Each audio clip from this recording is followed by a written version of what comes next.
Hello, guys. Welcome to another session on sociology answer writing. So here I'll give you a question and then let's get into the solution also. So it's a revision session. Please keep that in mind. So this is a question. How do formal and informal organization of work influence labor mobility? Explain with example. So this is a structure that we can follow. You'll talk about an introduction. You will introduce both and then features of formal and then features of informal organization. And then we'll also look at the sociological perspective on work organizations, and then the impact of formal and informal organization as discussed in the question that is related to labor mobility. So here we'll bring that and then the criticism and then contemporary trends and conclusion. So guys, if it's a 20 marker, this is a structure that you need to follow and all these details need to be covered in a systematic manner. If it's 10 marker, you can directly get into the question and whatever is the demand of the question, you can start writing that again based on the question which is given to you. So here it's 20 markers, so we need to proceed accordingly. So what could be the introduction that you can give here? You can say work organizations play a very critical role in shaping the nature of labor mobility, because question is about labor mobility and formal informal. So here we are saying that work organization, whether it is formal or informal, that play a critical role in the labor mobility. So what is labor mobility? Labor mobility refers to the ability of worker to move within or between the sectors, occupation. It could be geographic, right? In terms of transfer, in terms of promotions. So in terms of better employment opportunities, right? In terms of better life chances, it's a movement up or down, right? That's what you talk about mobility. So sociologists distinguish between formal organization, which means structured rule-based system, and informal organization, which again operate on the basis of personal relationship and unwritten norms. So both these structures have distinct impact on labor mobility. That's exactly what is asked in the question, and that's what we are going to discuss. So let's talk about the features of formal organization. See, formal organization are structured entities with defined hierarchies, roles and regulations, rules and written codes and everything. So top-down hierarchy will be there. Decision-making follows a rigid chain of command. You can talk about Weber here. And then defined rules and roles will be there. So the clearly specified tasks that ensure uniformity and predictability. What task is assigned to whom, right? And everything was clearly monitored also. Again, performance-based rewards will be there, right? So career progression, in fact, is often tied to measurable, performance metrics, and then documentation and accountability. So the written rules and procedures that provide that transparency, stability. Formal organizations tend to provide job security and adherence to the legal frameworks. And coming to features of informal organization. See, informal organizations are more flexible and often, emerge organically based on personal relationship. So it's based on social network, right? Based on trust, mutual respect, and the personal ties. Flexibility is another feature. They in fact adapt quickly to changing circumstances without any rigid protocols or hierarchy kind of setup. Leadership is mainly by consensus.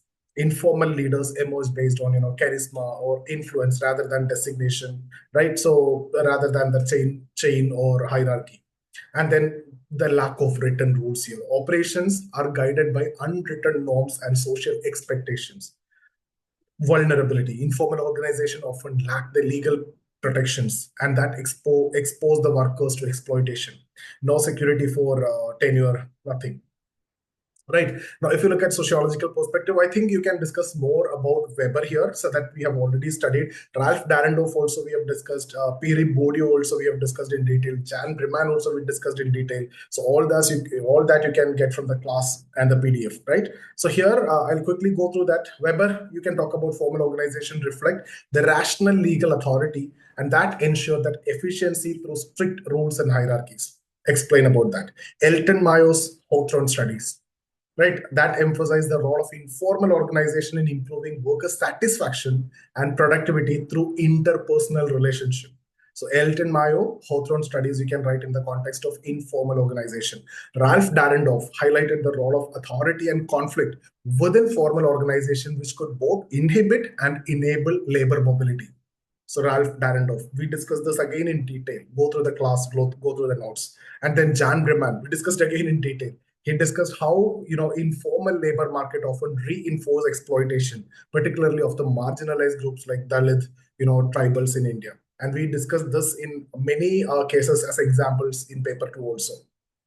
Pierre Bourdieu, he examined how social and cultural capital shape mobility within both formal and informal setting, and emphasized the barriers posed by class and caste in Indian society. So you depends upon the demand of the question, you can look into the perspective. Okay, now impact of formal and informal organization on labor mobility, coming to the question. So you can talk about first the formal organization, and then we can discuss the informal. So formal, clear pathways for mobility, right? Formal structures often have very well defined promotion and transfer policies enabling upward mobility. Like you enter as a civil servant, that's a very formal, rational, legal authority, and everything is decided and prefixed. Entry-level employees in the multinational companies again have access to training programs and promotions, and automatically this will be followed. Then casualization of labor, contractual jobs and outsourcing that reduce long-term job security and hinder mobility. Right? For example, IT sector employees, a significant number of temporary workers actually lack the benefit and career growth. Merit-based progression, educational qualifications and skill that determine the promotion. Example, you talk about your PSC exam, private sector appraisal, reward performance, fostering upward mobility and everything. Discrimination and bias. Despite the formal structures, biases based on caste, gender, religion can hinder mobility. You can also talk about the glass ceiling effect in case of women. And then Sukhadeo Thorat, right, highlighted caste-based hiring, right, in the Indian private sector. We discussed that in paper 2 in detail. So now coming to informal organization, here limited opportunities for skill development, lack of formal training that hampers a career growth. For example, artisans in traditional industries, they rely on the inherited skills and that restrict diversification. They don't have any opportunity to learn new things. So the avenues are very less now for the progress. And then dependency on social network. Mobility depends on personal connection here. That often exclude the marginalized group who lack this kind of connection. Tea plantation worker, for example, in Assam, they remain confined to their roles due to the tribal affiliations. Bhaumik, 1981 study, discuss about that. We have discussed all these in paper 2 as examples. And flexibility was a stability question.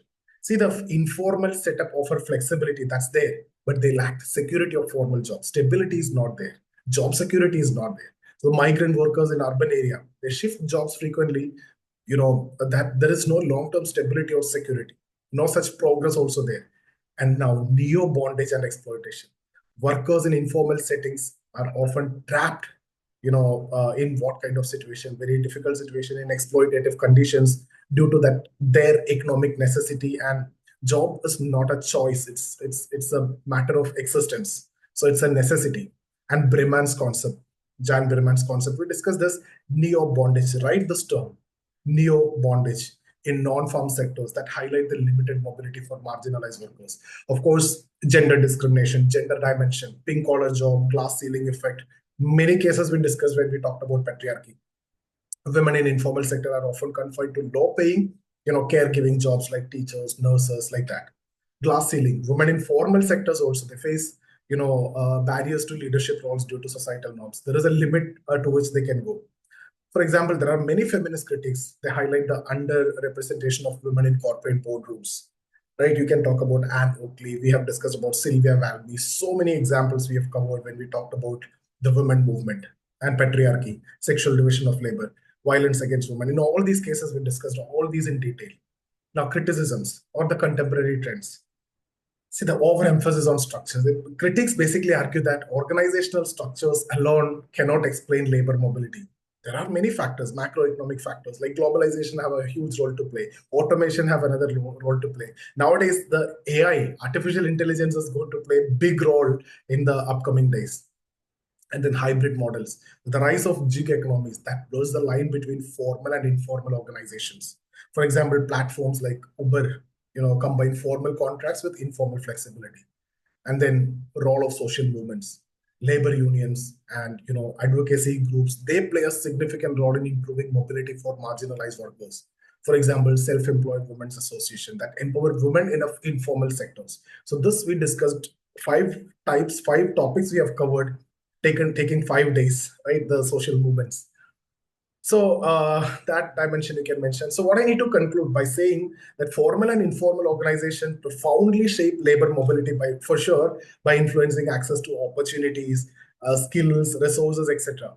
And formal structures provide stability, clear pathways for advancements and everything, and they can perpetuate biases and casualization.